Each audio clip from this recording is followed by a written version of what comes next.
had been expanding in the Indian subcontinent since 1608. They conquered a majority of the peninsula and now wished to expand near the surrounding regions of Afghanistan, Burma, and Nepal. Nepal, on the other hand, had been looking for some expansion. They had been expanding into Sikkim to the east, Kumaon and Garhwal to the west, and Adwal to the south. Ultimately, the area of expansion disrupted British expansions, leading to the conflict. But the main principle was the economy and trade, as the British struggled to open up Nepal for trade.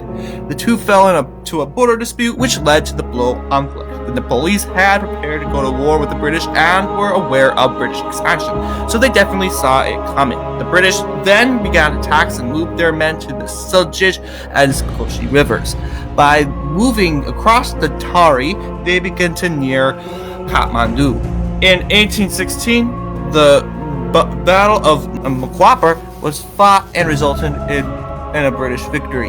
However, the Nepalese managed to crush the British in Jagatai. British Major General Martindale was seeing success in taking the Nepalese and led his men to Jharkhand.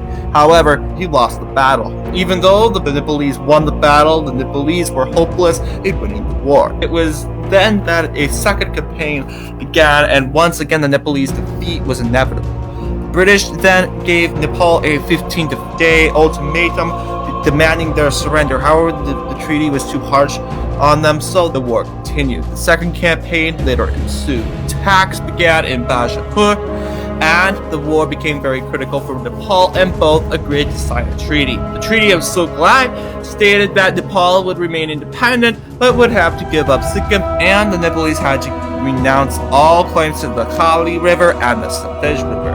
The war was bitter for Nepal, and Nepal was lucky between the two countries, as Afghanistan and Burma later fall hard to the British Raj near the 20th century.